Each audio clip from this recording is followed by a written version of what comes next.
Hey guys, in today's video we're going to do a master cylinder replacement on my 2003 Chevy Silverado 1500. The steps shown in this video are also applicable to all GM trucks and full-size SUVs 2001 to 2007.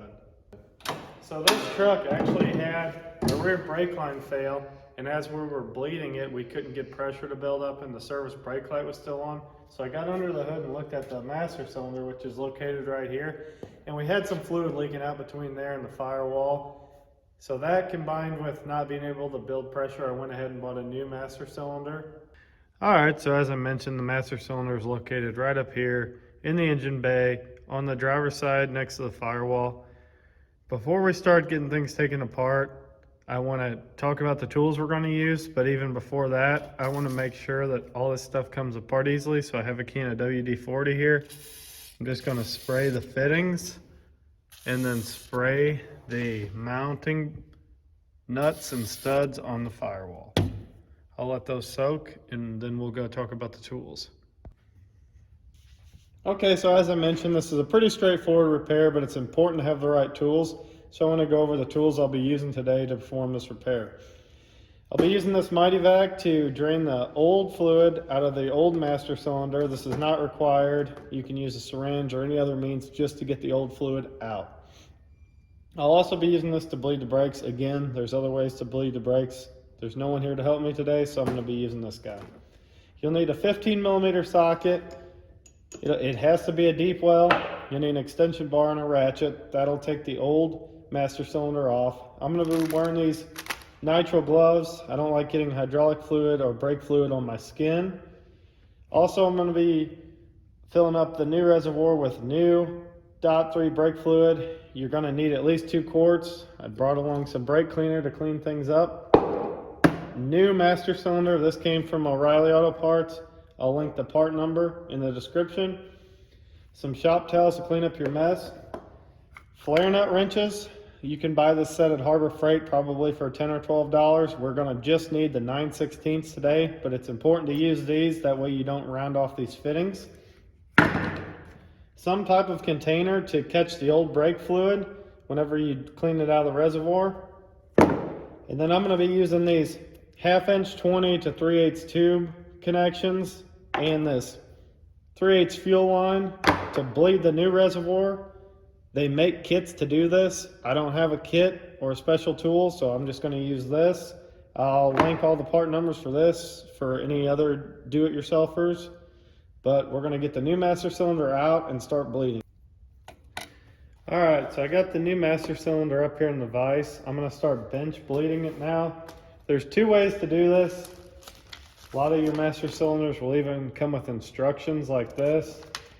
You can use these plugs or you can run the hoses back into the reservoir. I'm going to be running the hoses, so I'm going to pull these plugs out and use my fittings that I bought and just thread these in there, and I'll probably snug them up.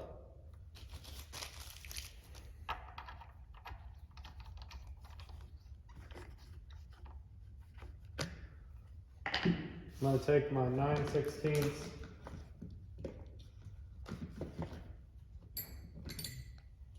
tighten these up just so I don't get any super leaks. All right, now I'm going to take this hose and put it over here like that. Make sure I have more than enough to run back into the reservoir for this side. And I'm going to cut it off. Put that in there, and then I'll do the same with what's left here.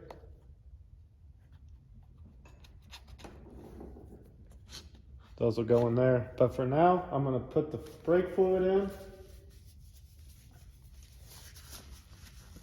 to the reservoir.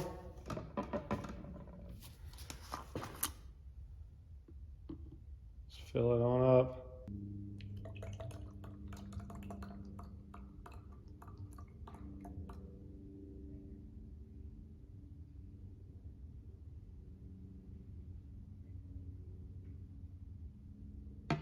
All right, so we got a full quart in. I'm gonna put my gloves on. And now we're going to take these hoses and route them in back into the reservoir. That way all the fluid that we push out gets pushed back in. Now I'm just going to take an extension bar and shove on the piston and start cycling this fluid through. So this pushes in, and that's how the brakes are actuated. So I'm just going to push it a couple times.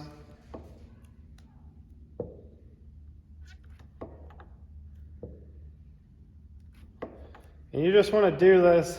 Ideally, I could have clear hoses, but I want to do this until I hear a good flow of fluid, or I could even see it if I pulled it up. You just want to get all the air out of the system.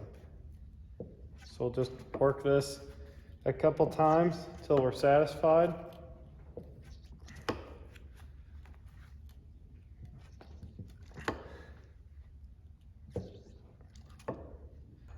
All right, we're going to call that good. I'm going to pull these fittings out and put the cap on, and then go and pull the old master cylinder out of the truck. All right, so the first thing we're going to do for disassembly is drain the fluid out of this reservoir. To do this, I'm going to use my Mighty Vac here with this inline catch reservoir is what I'm going to call it. And this draws a vacuum and it pulls fluid into this container. I'm probably going to have to dump this out several times, but I think this is the cleanest way to do it. So we're going to pull this cap off, slide this hose down in there, and just actuate the hand pump. And as you can see, we're filling fluid up.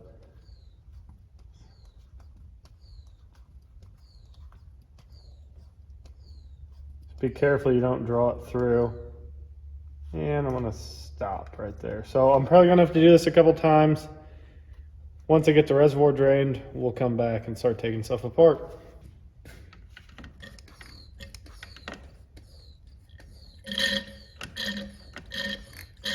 All right, sounds like we're almost out of fluid.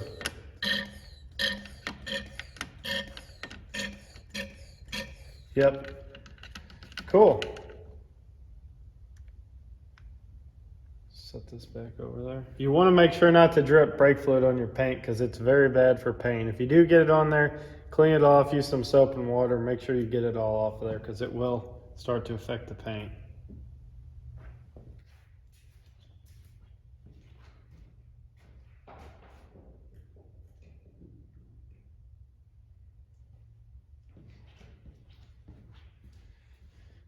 All right, I'm gonna throw the cap back on there. Some of these have a wire over here that's for reservoir level, and like an indicator inside. This one doesn't have it, so we don't have to worry about that. I'm gonna start taking the two 15mm nuts off where this is connected to the booster.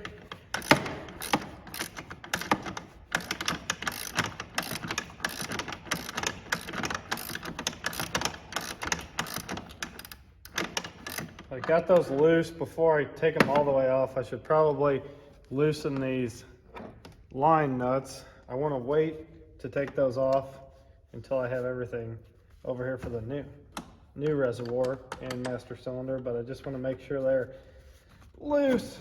Yep. Okay, those are loose. Should be able to get them out by hand now. Again, we're using this flare nut wrench. You can see the end of it there. Not 9/16. Keep getting these nuts off.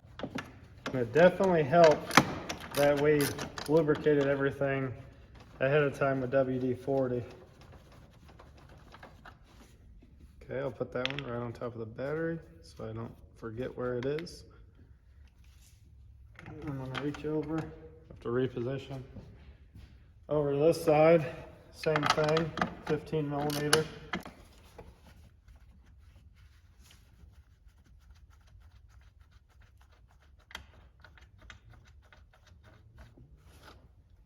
Okay, I'm gonna go and get the new master cylinder and stage it right here. That way, once those lines are off, I can slide the new one in real quick and minimize the fluid loss. All right, I got the new reservoir staged right there. Hopefully it stays. So now I'm going to finish taking these lines off. I think they were well loose. Master cylinder off. There's the old one. Set it out of the way. Okay, and if you look down in there real quick, if the camera can see that or not, you can see where it's actuated, where the pedal pushes through. Right there. Okay. This bracket here goes on the outside, so we'll kind of push that forward. Take our new master cylinder, slide it right down in there, get it over the two studs. There we go. It's seated up against the back of the brake booster. We'll take our bracket, push it over there. We'll take our lines and just get them started in there. All right, so we got both of them started by hand. I'm just gonna start tightening these up. Well, I got a little bit of freedom of movement before I tighten up the master cylinder to the brake booster. All right, I'll come back and tighten those up once I get this tight to the firewall. Oh, dropped a nut. There it is. Hate it when that happens. All right.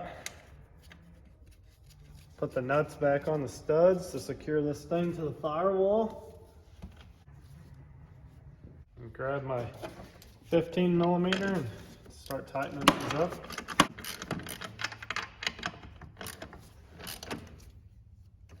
All right, we'll jump over and get the other side tight.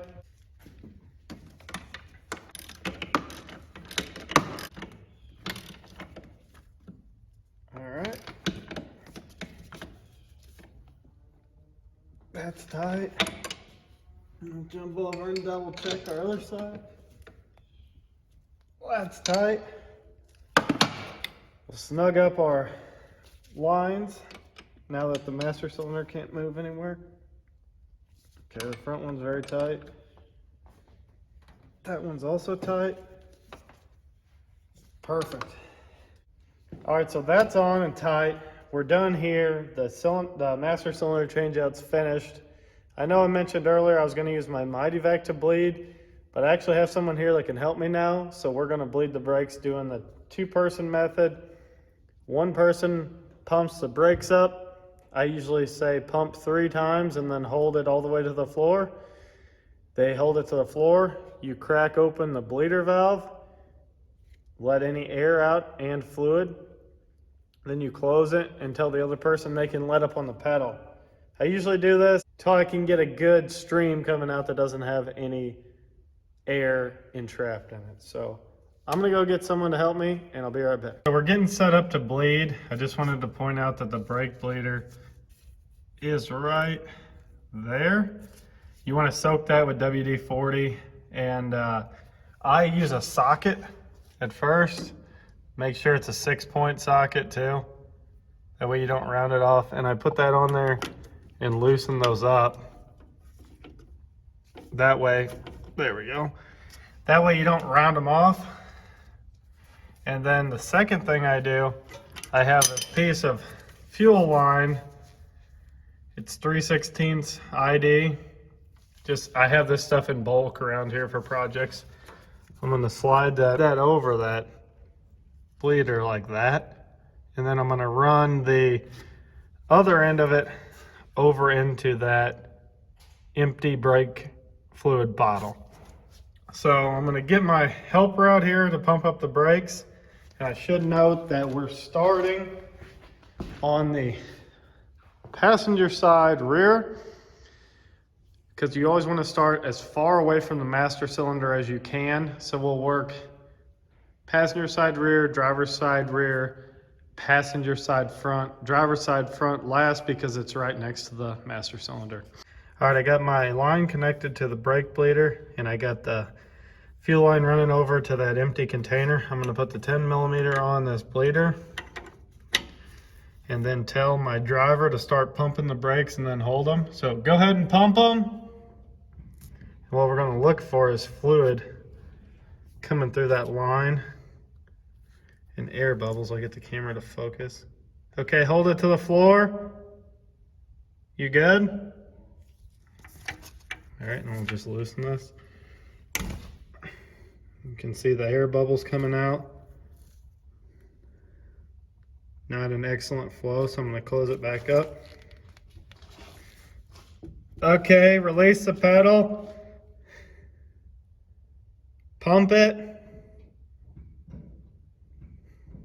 Push it to the floor. All right, I'll loosen them again.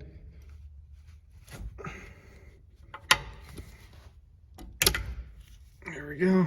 A big air bubble just left that time. All right, I'm gonna close it.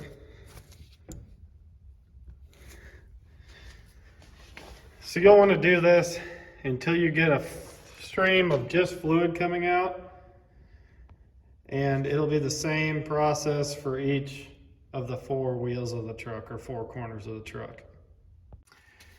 All right, I got all 4 brakes bled on my truck. The service brake light is no longer on. Now at this point, some people say that you have to do an auto bleed using a scan tool. I've driven this truck. I'm not having any problems with it, so I'm just going to run with what I have. Another option that I've read is some people say if you just go on gravel and kick your ABS in, it'll auto bleed. But if you have a good pedal and follow the same steps I did, hopefully you have the same luck I did and you don't have to. But if you do still have problems with your pedal, there are other videos from other YouTubers that show how to do this. I'll try and find some and link them.